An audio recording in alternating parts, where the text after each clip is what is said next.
Greetings, and thank you for joining us for the 18th episode of DC Animation with Spenser and Friends. This is an LMG Podcast Production. Today, I am joined by a dear friend. Hello, I am the dear friend, as mentioned, Chris.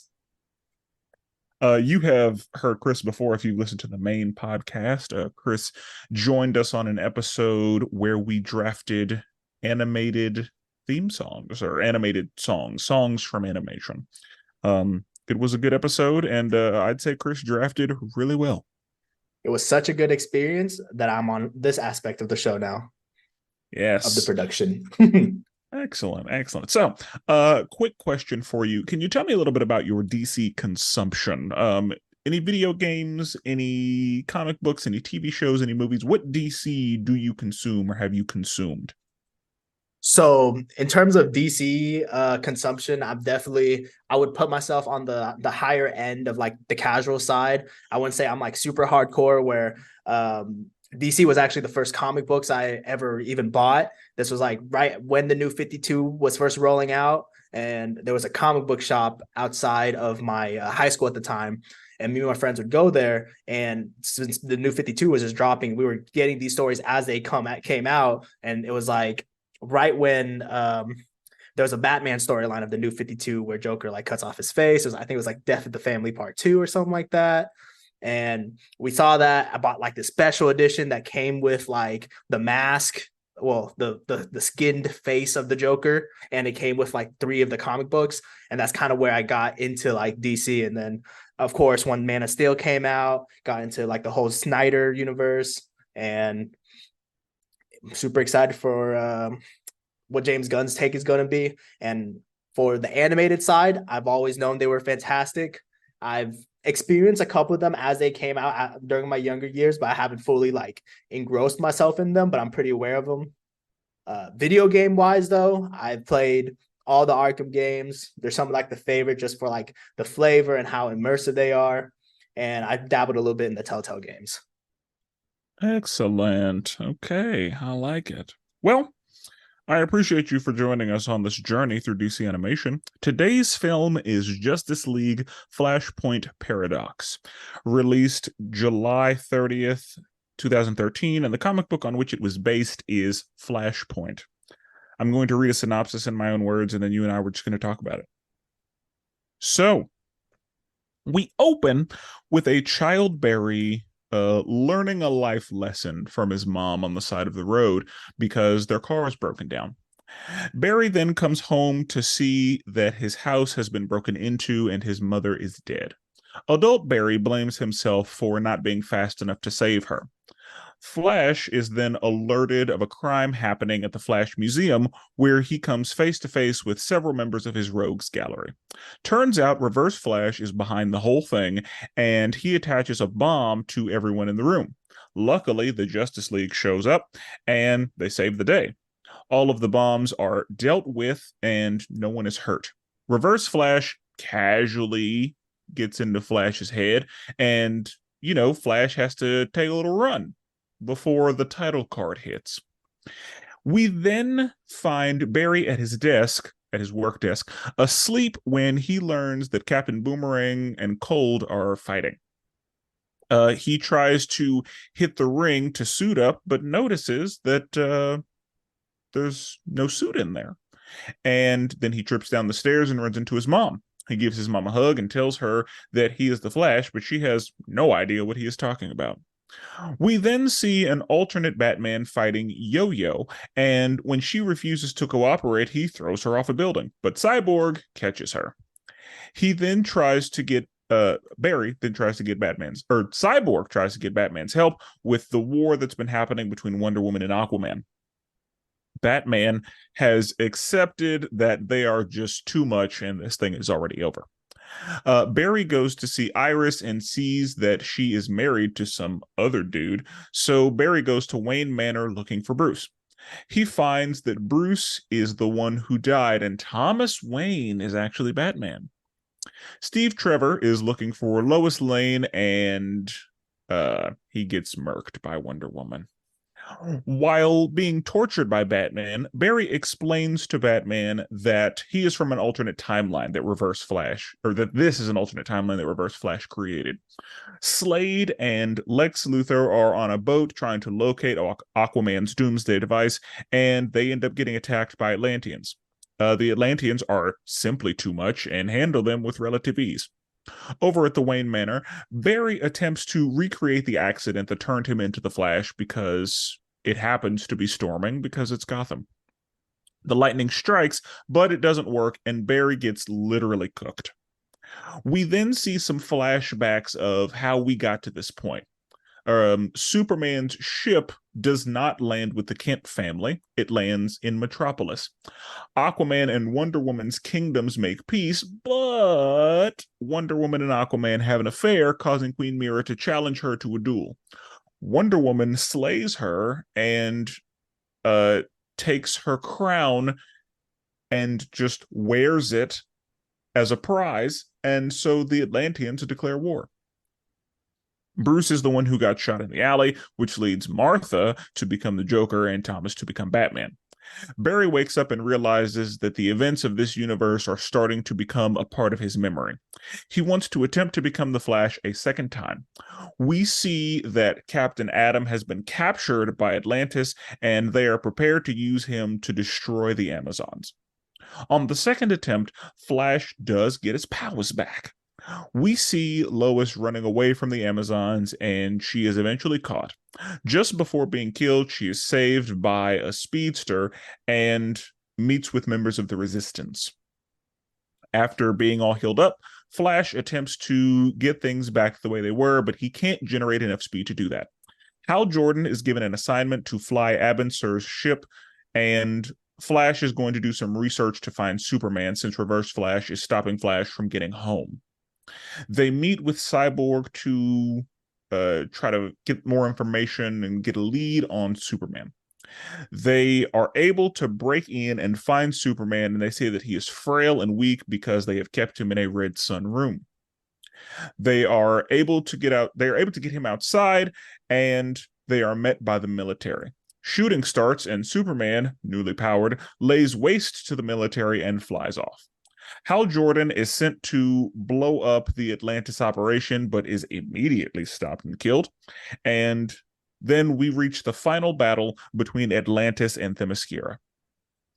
It's a three-way battle between the Amazons, the Atlanteans, and the Resistance. Wonder Woman and Aquaman find each other, and they get to going. Batman, Cyborg, Flash, and Captain Thunder intervene with their fight because stopping them should end the war. The fighting continues, and Reverse Flash reveals himself. So he and Flash, begin their fight. Reverse Flash beats his ass and then tells him Flash is the reason that all of this happened.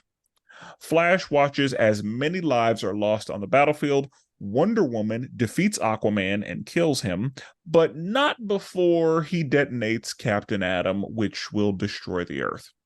Reverse Flash is boasting about how Flash will die and he can't escape before Reverse Flash is because Reverse Flash is siphoning off enough of the Speed Force so that Flash can't run back into the past. But then Batman shoots Reverse Flash in the head. Thomas gives Flash a note and tells him to run, Barry.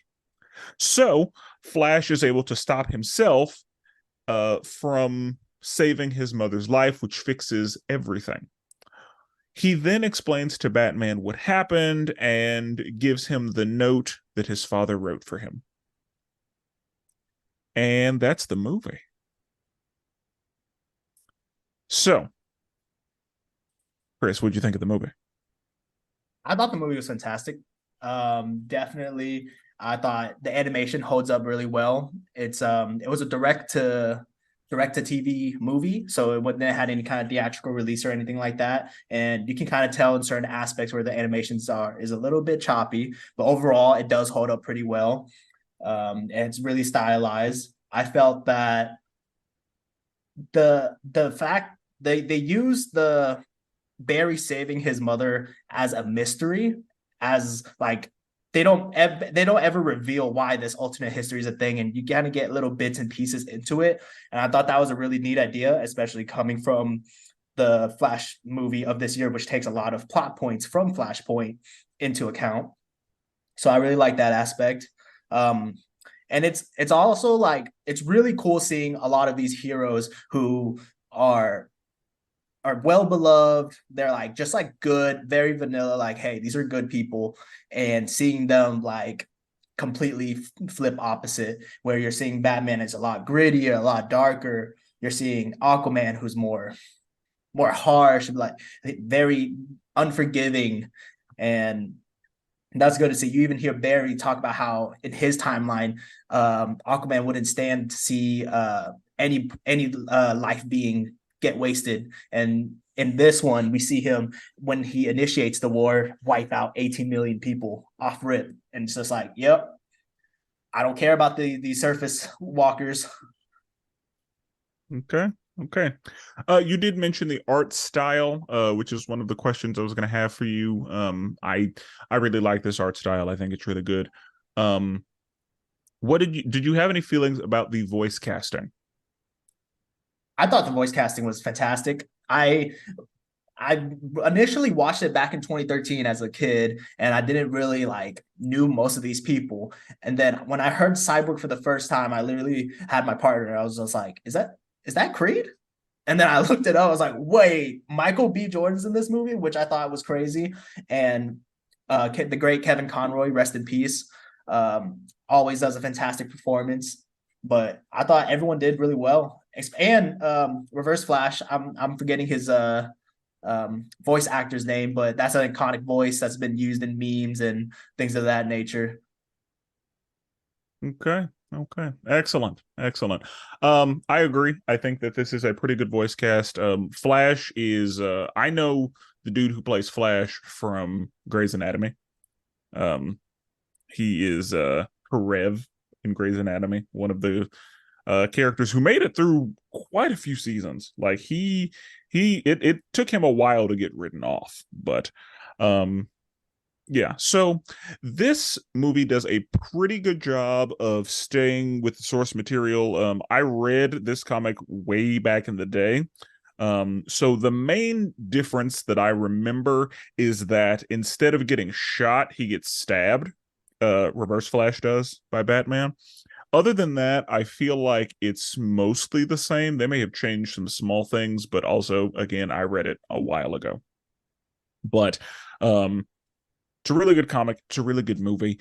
One of the things that I thought was funny, and this is just me, maybe being difficult, but it feels like in every other situation, there's a different president, right?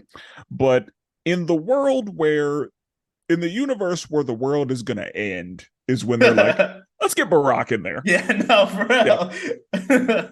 Yeah, Barack will be a great choice for the president in this movie, where this alternate universe where everything is going to shit. Like you only get to see him interact with the only other black character in the universe. Also that, and that's another thing I was going to say. I feel like the reason Cyborg was as high up as he was in the government is because Barack, because Cyborg kind of acted as the Superman in this movie, in that we often see Superman in the president's pocket. If you have seen The Dark Knight Returns, Part 1 and Part 2, you'll notice that in that movie, Reagan is the president and Superman is like talking directly to him.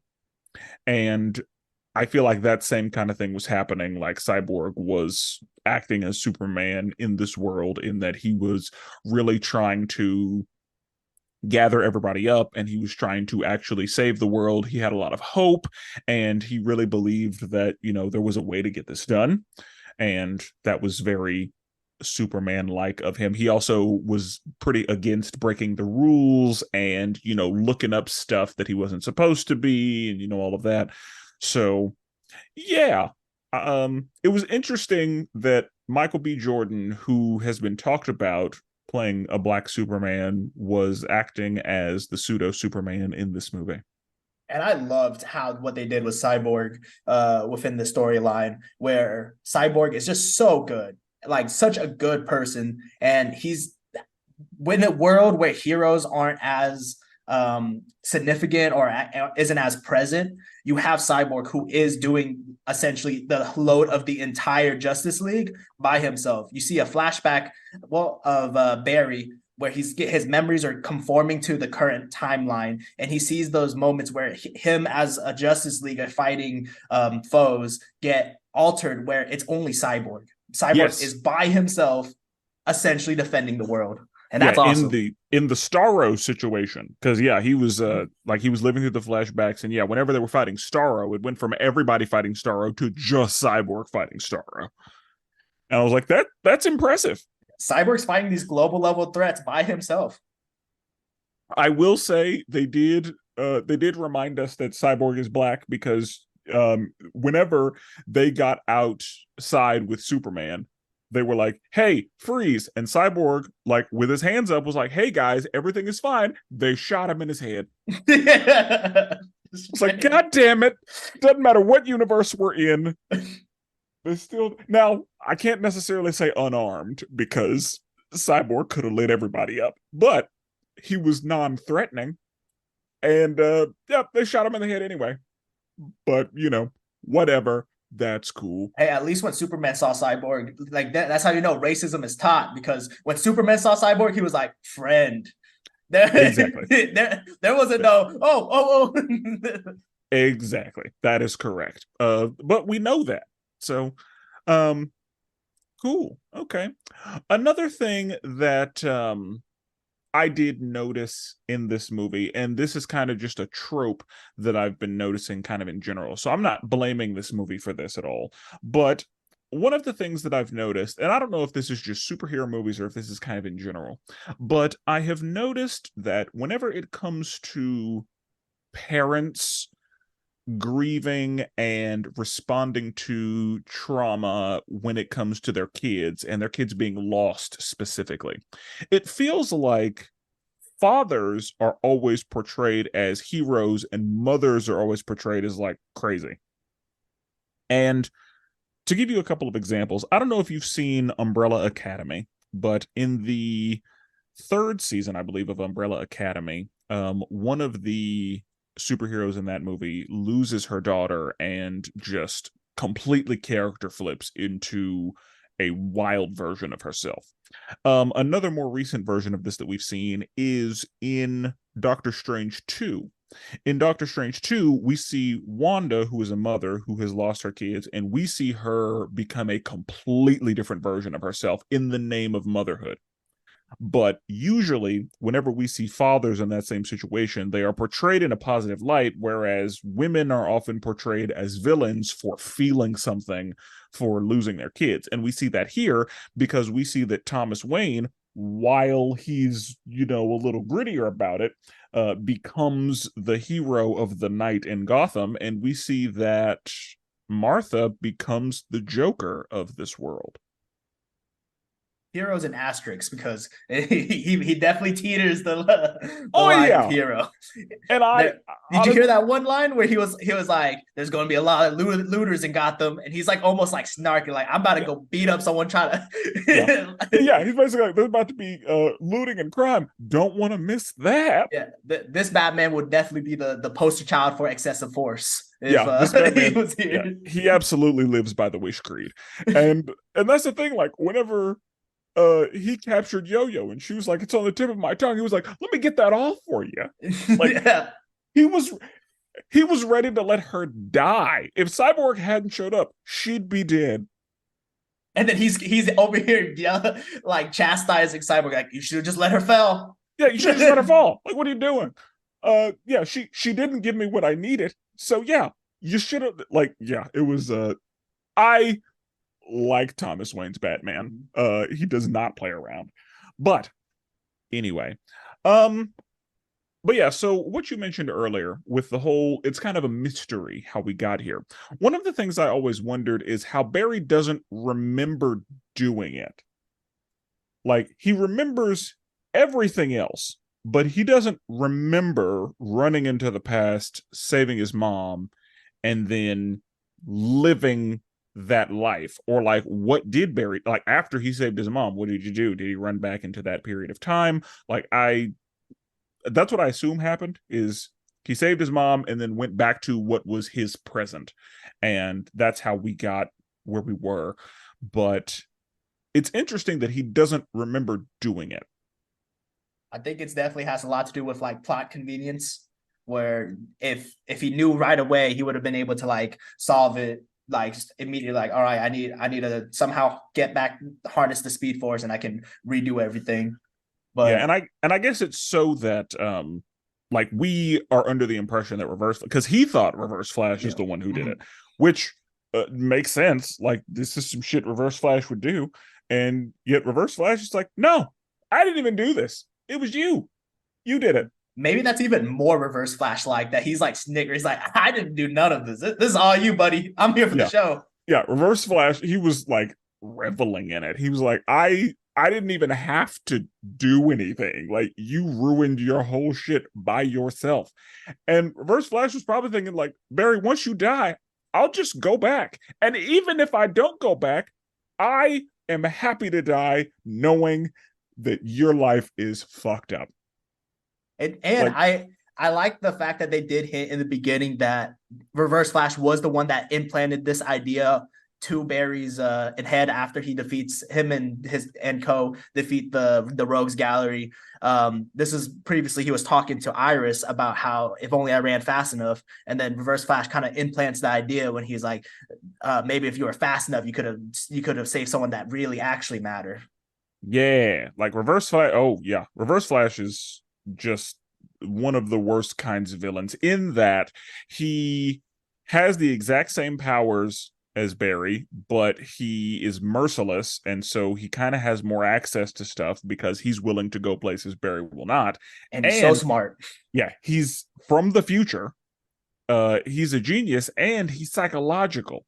Like, his whole goal is to get into Barry's head and to make him doubt himself, and to just create discord, and just be the worst kind of guy. I did think it was a little corny though in the beginning where he plants the bomb. Wonder Woman uses the lasso of truth, ask him how to deactivate the bombs. He says, "You can't. We're all gonna die." And then it proceeds to see 5 different members of the Justice League dismantling the bomb in their own different ways. So Yes, and that's the thing. Whenever he was like, "It's future tech, there's nothing you can do," it was like, okay. Now, there were 2 of them. I was like, that makes sense. What Wonder Woman did made sense. She just froze it, took the shit off, threw it in the air, and let it detonate. Like, that makes sense to me. I see Superman how we got too. there. Superman went full Oonga Boonga. He was just like, Yeah, all right, I'm just a Superman. I'm gonna just hold it. I'm gonna just hold it real nice, and then bow, it's gone. And I was like, all right, those 2 things made sense to me. I still think whoever was holding the belt, they would have definitely had died still. Even if Superman like had the perfect grasp, like just the ricochet or the recoil from the explosion had to have done something. But well, it all and worked out. I think it just speaks to how powerful Superman is. Because yeah, like, my thought is, like, I don't know if you can close your hands completely to where there's no, like, where it's sealed. Like, there's gonna be some opening of some kind. So, like, because if I put my hands together, then, like, right where the bottom of my palms touch, I feel like there's an opening right there. There's definitely So some air. yeah, like, I don't think that there's a way to actually seal your hands like that where nothing gets out. But it's comic book bullshit. We're just Yeah. gonna have to let that ride. So that's fine. The one that Batman did, I was like, really? You just cut it off, and it waited until it wasn't in the bubble anymore to detonate? That's Yeah. okay. I was Because lasering it. because I'm kind of wondering, should Green Lantern have done the same thing that uh I guess Superman did, where he just like puts it in a bubble and lets it detonate? But I guess Batman needed something to do. Yeah, exactly. What was Batman going to do in all this? Because yeah, like, the fact that Batman was able to, I mean, maybe this just speaks to Batman, but the fact that he was able to successfully, uh, not even necessarily disarm, but like remove, because I feel like Reverse Flash said if you take the belt off, it will detonate. Yeah. And Batman cut the bomb in half pretty much and let it fall off, and it waited until it was out of the bubble to like, okay, whatever. I Like like to think again, Hal brought that idea of like, all right, I'm gonna put this in a bubble. And Batman's like, wait. Let me try this first. We can do that as plan B, but I think I got something. yeah. Honestly, again, I Batman needed something to do, but I think that Hal I assume Hal could have created a bubble strong enough to house the bomb and it would have been fine. And then, yeah, Flash just did his little wind tunnel thing, and that should have absolutely detonated it instead Oh of yeah. destroying it. But whatever. That's fine. So, yeah. And at first, I thought it was a situation where Reverse Flash like outwitted the lasso of truth, but no, I think that was just a no. He I genuinely really, thought. yeah, like it's like there's nothing you can do. And then the Justice League was like, oh, okay. But yeah, the way that a couple of them got handled made sense. Again, what Wonder Woman did, perfect. I firmly believe that's how that should have gone. What Superman did, less sense, but I'm okay with it. But what Batman did, that was bullshit. Yeah. And what Flash did, that was bullshit. Were there five of them, or was it just those four? Aquaman also Oh yeah, he had he the had the fish fish eat it, eat it. Yeah. and that makes sense. Like if the fish eat the wiring, then there's nothing to To detonate, explode. I Yeah. guess. But cool. Let's talk about Aquaman in this movie real quick. So there are a lot of people, Aquaman has been getting shit on for years. There are a lot of Oh people yeah. who like just have been treating Aquaman like trash. And I think that Jason Momoa was a bit of an overcompensation. I think that there's been a lot of that. Like they've tried like too hard to make him cool, and they've tried too hard to like go in the direction of like, no guys, he's a badass, and all of that. Um, in my opinion, if anybody needs to understand how much of a fucking problem Aquaman is, they need to watch this movie. This movie does a really good job of representing that Aquaman is not who you want problems with. Aquaman is if he wants to be, he is a fucking menace. Aquaman could take the fact that Aquaman was up against Themyscira. Like these are two of the most powerful groups that Earth offers, and they were at war with each other to nearly a stalemate. But the fact that Aquaman, like he was yoked up in this movie, like he looked like Brock Lesnar. Um, but that's neither here nor there. As far as what Aquaman can do, Aquaman is one of the people that we often don't see really let loose like he wants to or like he can for plot reasons, but Aquaman could ruin a lot of people's day. Like there are so many people who do not want those problems. Like Aquaman, because he he has this pretty standard package, the durability, the super strength, the moving faster than regular humans can, on top of all of the water powers, the hydrokinesis, the controlling animals, which a lot of people just look at the talking to fish as bullshit, but it's like, no, that's a significant power. There are a lot of things in the water that can kill you. You don't ever want to just be in the water loose with what's down there. And along with that, the earth is predominantly water as far as land we can stand on. So Aquaman rules, and Aquaman has control over more of the earth than anyone else. And so, yeah, Aquaman is a fucking problem. And I feel like this movie does a good job of pointing that out. Along with that, he can use magic. And you know who can't really fuck with magic? Superman. So, again, he's a problem for everyone. He definitely needs to work on the laser resistant arms though.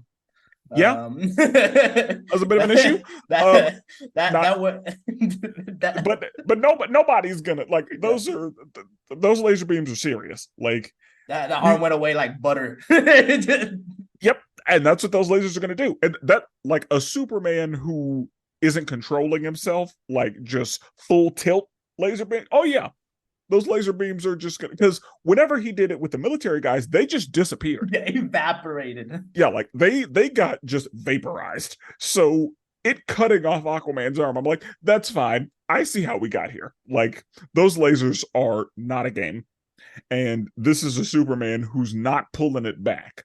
Like he was letting those lasers fly. I definitely liked how this Aquaman definitely showed how good he is as a leader, especially like he was like, all right, they killed the queen. We're going on full on war. Straight up murks like 18 mil people off rip. Like I think he landed straight in New York, just washed the entire city straight up. Yeah, And like he was just like, I yep. think they said he drowned London. London or was because I know one of them was in Europe and one of them was in America. No, yeah, like I think yeah, like I don't remember which one. Like Aquaman and Wonder Woman both took something over, but I feel like Aquaman either put London underwater or put Europe underwater. Yeah. And I was like, that's fucking stupid. People don't like that's stupid. Like Aquaman is a fucking problem. And the fact that Aquaman was able to capture and hold Captain Atom is a problem.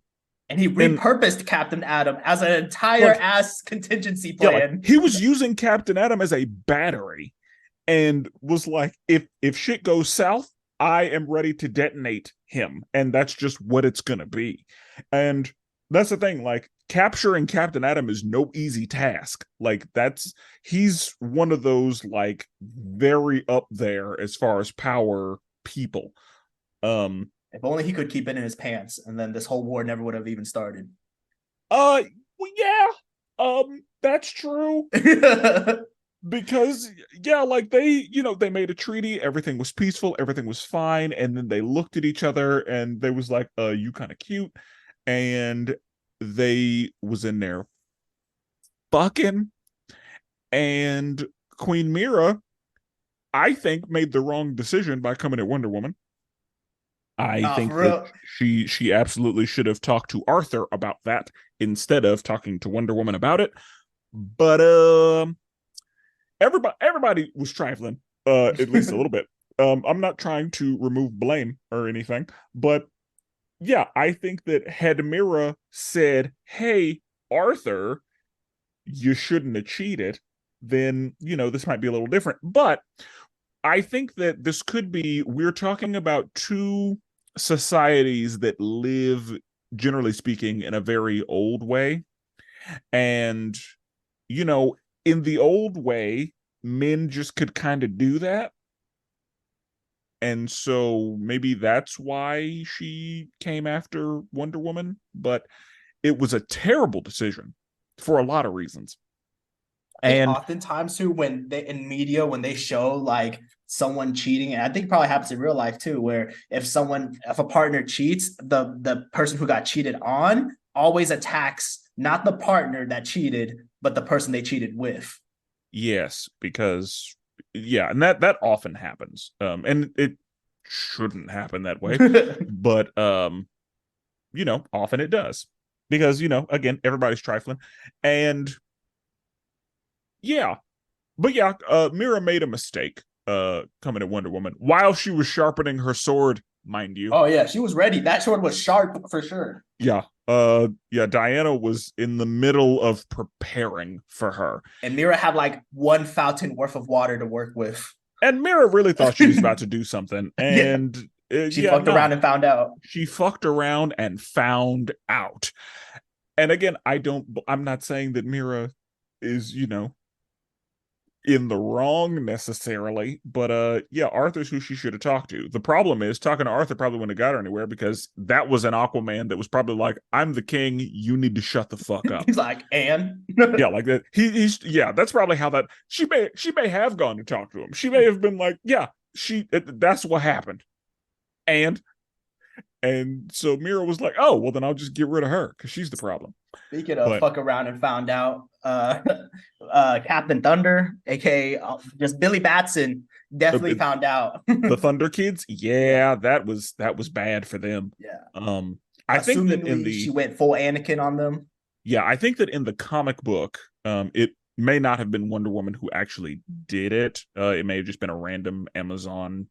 It may have been a random Amazon, but yeah, Captain Thunder was throwing good hands though. But yeah, when she said this is not your real form, say the word.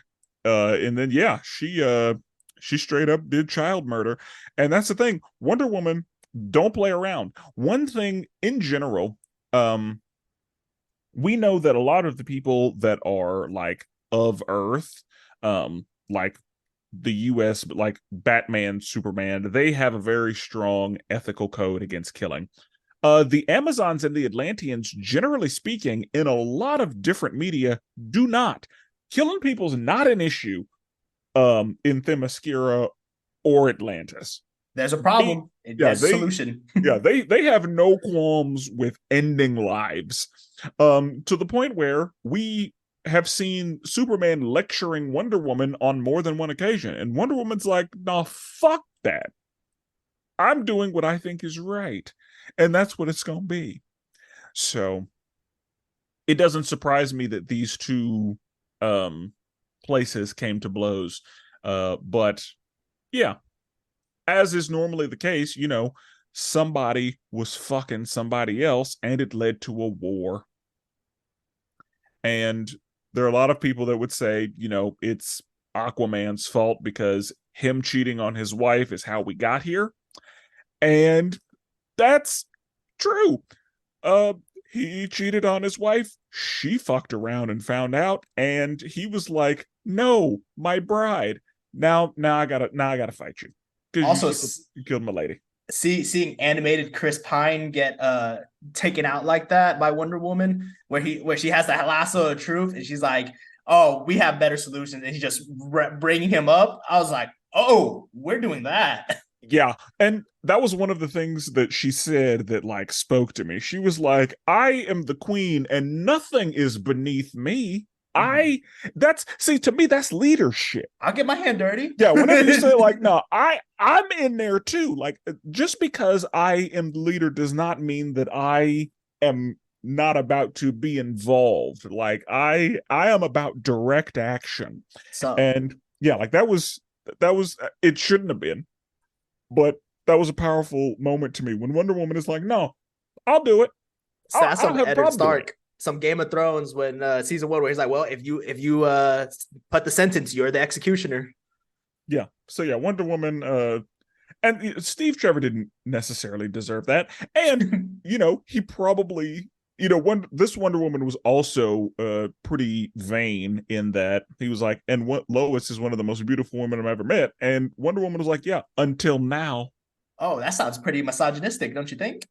Yeah, but well, no, but she was like, no, I'm the baddest. Oh yeah, that too. Yeah, like yeah, fucking with Lois. It's me. I'm the baddest because normally we see Wonder Woman very disconnected from sexuality, very much like almost repulsed by men and very uninterested. And this Wonder Woman was like, this Wonder Woman, she fucks, and she made that very known. Oh yeah, she let it known to Aquaman when he was like, "Oh, so you can make all the Atlanteans the slave?" She's like, "No, you guys are vermin. I'm taking you out. You'll be lucky if I even make the woman into slaves." Yeah, once I rule. I was like, you would just let all of Atlantis cease to exist, and she was like, "Oh, Atlantis's sons will die with you, but Atlantis's daughters, oh yeah, we can find a place for them." And then whenever Shazam showed up, she was like, good, a real man's here. Yeah, exactly. I was like, ooh, alrighty. Yeah, she did not come to play. I really did like this Wonder Woman too. She was just so powerful, so like on her shit. Like she was just there. Oh yeah. The only time I don't like Wonder Woman is whenever they nerf her and they like make her less than she should be, because I have said it time and time again, Wonder Woman is too fucking much. Wonder Woman is a problem. There are a lot of people, again, who don't get it. They do not understand what kind of a problem Wonder Woman is. Wonder Woman could ruin anybody's day because Wonder Woman, and she doesn't need powers to do it, but she also has powers. We talk about in a previous episode, Justice League Doom. It's a movie where Batman creates a contingency plan to neutralize all of the members of the Justice League, and that plan gets stolen.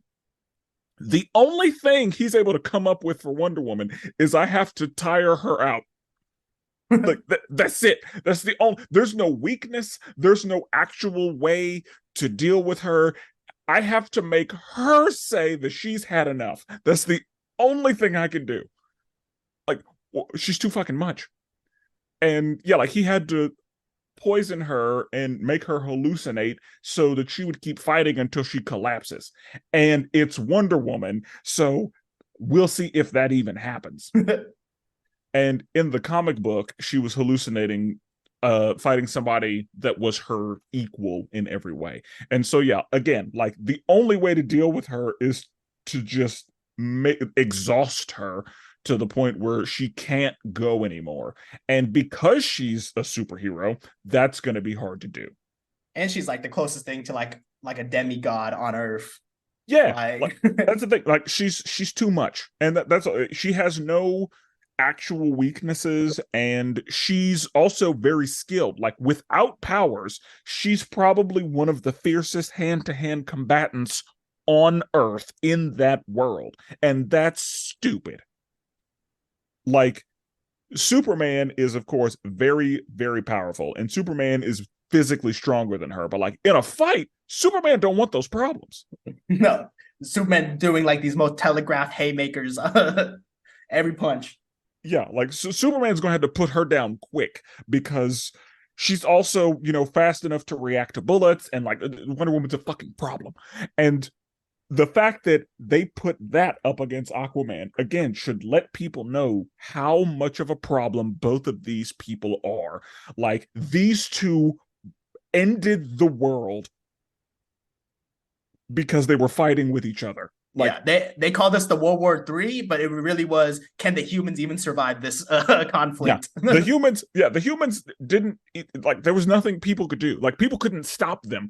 The humans tried to intervene. They tried to, there was nothing humanity could do about these two forces. It was ridiculous. They're too much. But,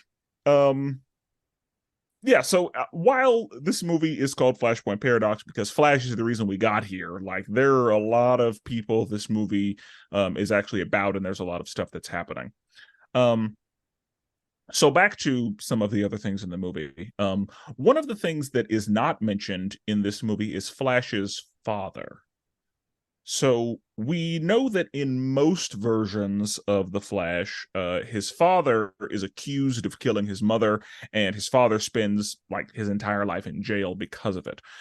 In most versions of The Flash, you will see that is the case. In this one, his father does not come up at all.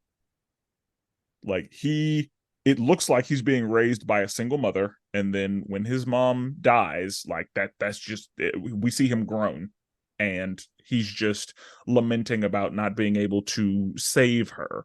And so I thought that was interesting, but I'm okay with it because I feel like as much as they had to pack in here, adding in Barry's father may have weighed it down a little bit.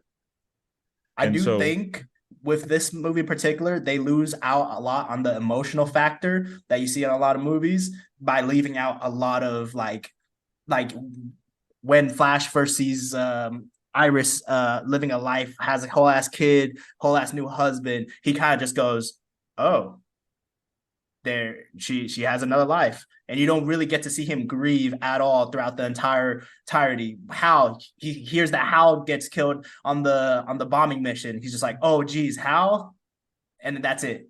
Yeah, and I think that makes sense to me because you saw the Blue Beetle movie, right? I have not yet. Okay. Well, in Blue Beetle, and tiny spoiler, there is a moment in the movie when someone dies, and in the movie they have to say, I understand that this person died, but now is not the time to grieve. I promise we will have time to grieve, but right now we have to be brave. We have to be strong because there's shit to do. And once we're done, then we can grieve. And I feel like that's kind of what happened here. There are a lot of people who are in, dangerous lines of work or lines of work where they see a lot of people dying or they're prepared for a lot of people to die. And while it does hit them, they can't react right then. They have to keep going until the objective is met and the mission is complete. And I took this in that kind of way. With the Hal thing. With Iris, I think he needed a moment to, like, we should have seen him have a moment. We never even get to see him have a moment when he undoes everything he does. You get to see one thing where he's like, oh, like, I'm sorry I didn't get to save my mom or whatever. And he like tackles the version of himself that prevents his mom's death. But you never actually get to see him either like have to kill his mom, like just to harken us back to the 2023 Flash, where you did get to see a couple emotional moments where you see Flash have to do the hard choice of letting his mom die. And in this one, because of the time restraint and like they had, this wasn't the focus of the movie to hit those like emotional heartstring moments, but it would have been nice to have, is what I'm trying to say. Yeah, and that makes sense. And I think that because this movie came out, of course, this is the movie that opens the DC animated movie universe. And what a universe it is. It's great. But I think that a part of my agenda is speaking to the fact that animation, and especially 2D animation, is not a lesser medium. Now, that has always kind of been the implication. And this movie came out in 2013, where like we are getting Man of Steel, Avengers had just come out, like live action superhero movies are, one of the biggest things that's happening right now. And so very especially at this point, animation is looked at as a lesser medium. And as you said, this was not theatrically released. This went straight to DVD or Blu-ray. And I think that as far as the budget they were given, as far as the time constraints, I think that us not getting those emotional moments was a company issue.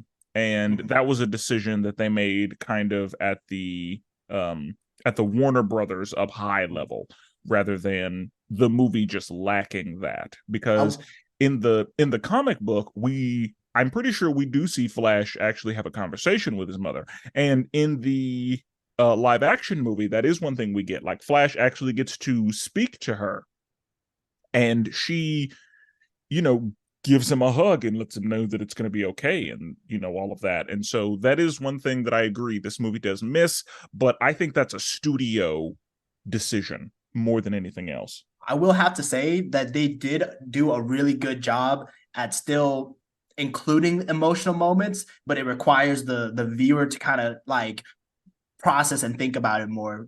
For instance, when you see Superman for the first time, Superman. Everyone knows Superman. He's such a good person. He's just this good apple with such strong powers, a strong sense of responsibility. And then you see him here for the first time. He's terrified. He's weakened. You see all of that, and they don't have to tell you what he's been through. You can just look at him and be like, oh yeah, he's been through all this, but he's still so good at the end. Like all he needed was a helping hand. So I did like that aspect, that they were able to show so much just by having these iconic characters in such vulnerable positions. And with Superman, at least what I saw was after he lasered all those people, he felt terrible about it. Mm-hmm. Like he didn't just laser him, was like, oogum, let's scoogum, go, bag him, fuck him. Like he wasn't happy about that. He was like, oh no, I just ended all of these people's lives. I need to leave and go like process this. So yeah, one of the things that I also noticed in this world is they had a very we don't talk about the dead mentality, because there was a lot like whenever Barry said the name Bruce, he got his ass whooped. And he said, "Do not say my dead son's name a fucking again, or I'm going to take all of your fingers." Like, there was Thomas a Wayne is definitely turning off his cop cam when he approaches anybody. oh yeah, and even whenever Orm mentions Queen Mira, Aquaman punches his shit and is like, no "Do games. not mention my dead queen's name again." Yes, my lord. Like, we don't talk about the dead here. Like, when they die, they're gone. Don't bring them up. Don't talk to me about it. But I thought that was interesting. So, you did mention, or actually, I did mention the live action Flash movie, and it does take notes from this. And I'm sure that I talked about it in our review of that episode on the main podcast, but this is absolutely the superior version of a film adaptation of this story, in my opinion. The Flash movie, the live action Flash movie, did some things wrong. They did some things that I disagree with. Everything about it wasn't terrible. I thought that there were some things that were done pretty well. There were some moments that were pretty good, but generally speaking, this is a superior movie to that in almost every way. And speaks to, my thought that we don't have to live action everything. I think that there's a much better version of a live action Flashpoint movie in the books somewhere. Like, it could have definitely been done better. But as far as what we have today, this is much better than that movie to me.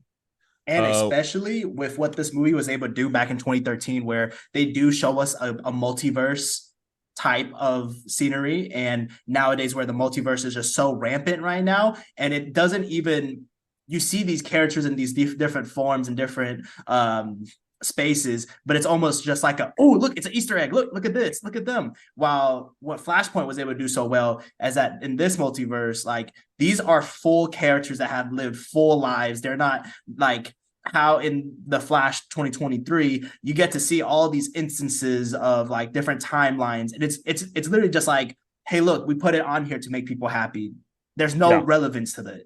It was absolutely just, nostalgia Pandering. strings. Yes, pandering. They were just trying to, use their IP to their advantage and, make some people smile and, all that. And it's like, you don't have to hit me with a nostalgia trap. Like, that's not why I'm here. So, yeah, this movie doesn't have to worry about that. This movie doesn't have, those types of studio interference issues. So they were really effective with getting this Batman's call to action so good. Like, this Batman, you knew his motivations, you knew why he's in this, like why he's willing. A Batman who seemingly lost all hope gets some instance of hope by seeing Barry saying his son's name. So he sees a hope of a brighter future, so he's willing to do all this. While as in the 2023, he's just like, oh, okay, like, yeah, I'm back. You want to get nuts? Yeah, yes, yeah. You want to hear Danny Elfman's theme? Let's hear the theme. Yeah, like it was just nostalgia traps. But yeah, like, this made sense because we saw how he got where he was. They made it very realistic in that, like, he was a doctor, and with his money, he is, moving in, a lot of money through his casinos and, dealing with a lot of like rich people, and that's why he has a plane instead of a jet.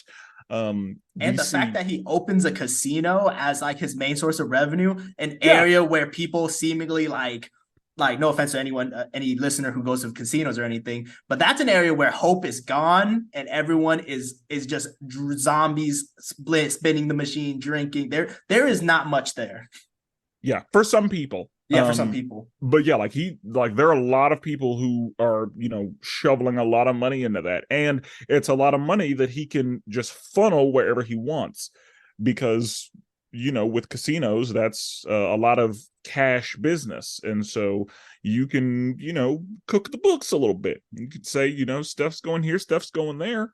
But yeah, the fact that he was a far more violent version of Batman, because whenever Batman, Bruce, loses his parents. He's a child, and so he still has the innocence of a child when it happens, which I think speaks to why he's very against killing people. We see a grown-ass man who has lived life watch his son get murdered, and I can say as a parent, seeing something happen to your parents is one thing, but seeing something happen to your children is something else entirely. I'm in full confidence that Thomas beat the robber to death in that alleyway right there. Dead. That man is dead. Yeah. And I fully support his, like, I 100%, yes, he absolutely should have killed that man. Assuming it was still Joe Chill, Joe earned it. Like, he beat with his hands. Like, you gotta want it to kill somebody with his hands. Because that's gonna hurt him. Bare hands. No gloves, nothing. Yeah, no, the adrenaline he was running on, no, he didn't feel a thing. Like, all he felt was the pain of losing his only son. And so, I see how we got there. And yeah, that was it's just that's good writing to me. Like, it was just really well done. And yeah, the fact that his level of mercy was low. He had no problem killing people or letting people die. Like, the older we see Batman get, the more cool he is with letting people just die. And this Batman, like, his eyes were red. You could tell that there was something different about him. He drank, like, you could tell he was that permanent 5 o'clock shadow. Yeah, he was a grown ass Batman, and I see how we got here. But I loved it. It's one version of Batman that I really like. I did think it was funny when Barry convinces Batman to join him on his mission, that there's a pistol that he has like within like a glass container, and he just smashes the glass container and grabs the pistol. And it made me wonder, like, does he keep every single one of his pistols like inside this glass jar and just mashes it when he needs it? I'm assuming no. Who knows? Maybe. But so speaking of that, two things with that. Firstly, during that scene, whenever he popped his ring out and the yellow suit came out, I was like, that's weird.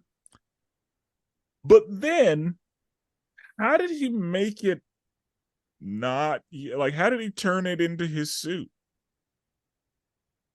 Okay, so he just like went really fast, and that changed the pigmentation of the color of the suit, and that's it. Yes, that's what happened. That's the best. That's what happened, because that's what I saw. So yeah, that's what happened. He just went to the character selector, changed the costume, hit enter, boom. Yeah, like, he literally just, like, he picked it up, he chose a new palette, he did a spin move, and then it was his suit. That's how that happened.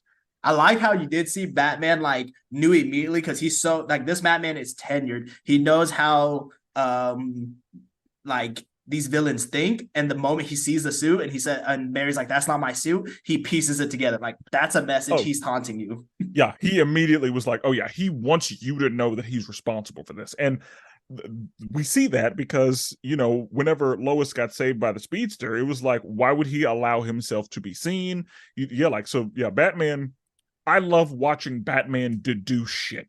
Like, it's one of the reasons he's my favorite. Oh yeah, because like, he'll just take he will just understand what's happening. He just will. It's so great. One thing that I always think is interesting is whenever a speedster gets shot. Like, because he shouldn't be able to hear at least a bullet come through.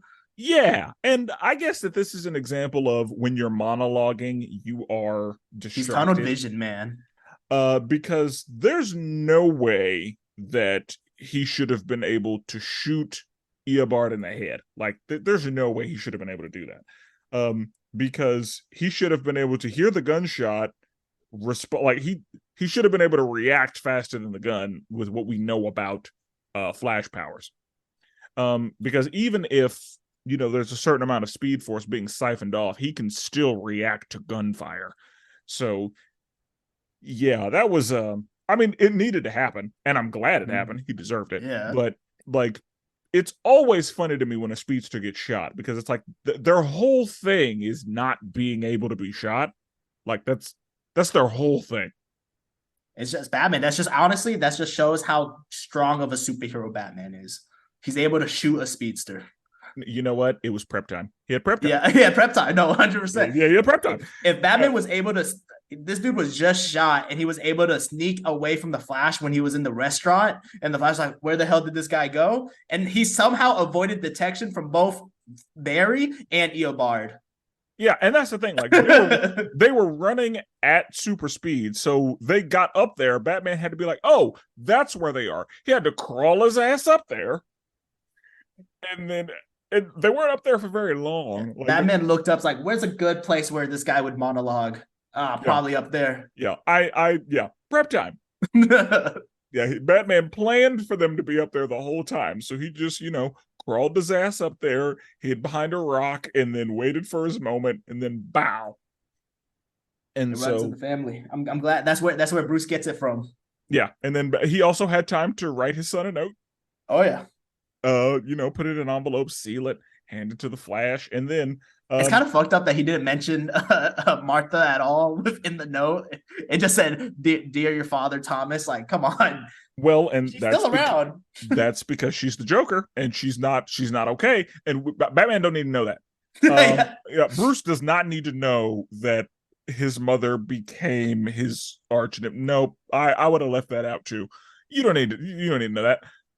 This needs to be a happy love mom too. Like, nope, I would have left that out. Like, just entirely. Yeah, like the mother, the mom you knew is gone. Like, we don't need to talk about her.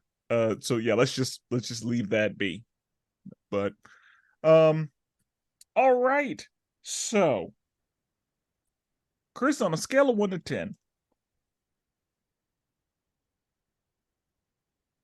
what are you thinking? Ooh, that's a tough one. So I'm trying to put this in perspective. So I think animated movies and live action movies should be rated on like the same kind of scale, same kind of spectrum. If I gave Flash 2023 a 7, I think this is like a solid 8. I don't think it's a perfect movie. I think it does really good. I think a lot of the areas where it could have improved on was just mainly due to budget at the time. They didn't know how much they could have done. They had to make sure they get the message done. So the pacing felt a little quick at times. But overall, I thought this was like a fuller, much better experience. And I love how this is how the universe kind of starts, because me personally, I really love the New 52 and how Flashpoint kind of forayed itself into like, all right, here's the New 52 now. This was a great introduction to the DC animated universe. Okay. I like it. For me, I'm giving it a 10. I love this movie. Ooh, and perfect. Yeah, and perfect in that I don't think there's anything that needed to be done to make it better. I think that as it is, it stands as a 10. Like there's nothing that I'm like, oh, they should have done this to make this a better movie, or they should have left this out. They should not have done this. I don't have any of those notes. I am perfectly fine with every decision this movie made. I'm good with the pacing. I'm good with the cinematography. I'm good with the way it was handled. Worked out for me. And that could be a little bit biased, because the first time I saw this movie, I was like, oh my God, it's the best thing I've ever seen.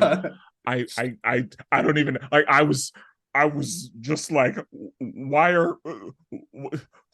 how did this not, how much money did it make? It needed to make more. Like I couldn't deal with how good I thought it was. I was like, this is perfect. I don't understand why this is not being talked about. But I knew it would be, because DC animation has always been a quality product. And this is before we knew that DC live action was going to be hit and miss, because we had gotten The Dark Knight.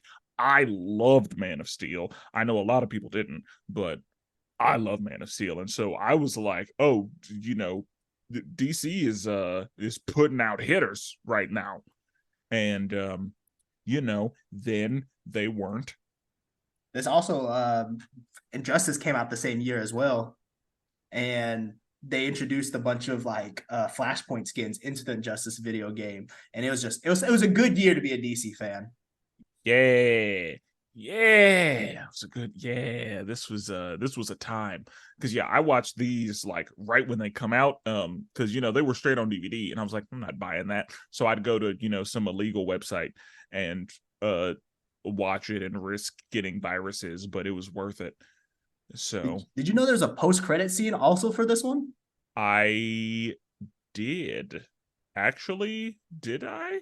We haven't mentioned it, but I'm seeing that there was a post-credit scene. I wasn't even aware of it. When the movie ended, I was like, all right, because I didn't expect that.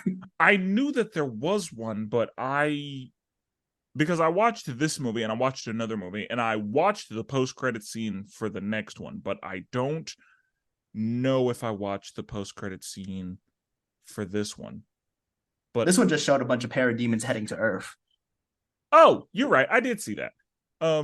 Because that goes into the next. Yes, I absolutely saw that. And I guess I didn't think it was worth mentioning in the synopsis, but we will talk about it on the next episode of Dragon Ball Z. I'll let you know that. There you go. Chris, did you have anything else on this movie? Honestly, not much. I think the fact that there is a post-credit scene in a straight-to-DVD movie back in 2013, they knew they had a banger on their hands, and they weren't afraid to like show like, oh, there's more. This isn't a one and done. Oh yeah, and that's the thing. This movie builds a universe. This movie is the starting point of an entire series of movies that are, for the most part, excellent. Like this is the point I had been waiting to get to in this series, because as we know, all of the movies before this are, they range between that was pretty okay, and this movie was absolute straight fire. And now we're getting to a point where like there are some standalones that are sprinkled in between, but like all of the movies that exist in this universe are at least pretty good. They're not all 10s, they're not all just bangers, but they have a really consistent animation style. They have a consistent voice cast. They have pretty consistent through line, and all of them are really good. Like it's a well established and a well built universe, and we're gonna get all the way into it, and it should be a good time. Chris, I want to thank you for being here. Thank you for inviting me. This was an awesome movie. I feel it was honestly very like refreshing seeing this movie after watching the 2023 Flash movie, and me recognizing these plot points and being like, oh, I don't remember it being like that, but that's all right. And then seeing this one, I'm like, oh yeah. Yeah, like this is how, like, this is the way it should have been done. This is the right way. And yeah, like the fact that this movie came out first like only hurts the Flash movie. Like, and that's the thing, like this, they had a template, like you knew what to do. Just do that. They need a CGI de-age Nicolas Cage in the movie just so people can be like, oh that, yeah, I know that rumor. Yeah, they just so many mistakes were made in that movie. But it's fine. The fact that I have this one, I wasn't super worried about it. I will say I was excited about the live action Flash movie, but because I had this one, I knew going in that wasn't going to be this. Like I knew from jump that this was going to be the better movie. I was going to like this one more. Like it was a tall order to meet this movie to me. But I'm sure that goes without saying. I just gave it a 10. So yeah, it's perfect. In the next episode, we will be discussing Justice League War. And so until then, salutations.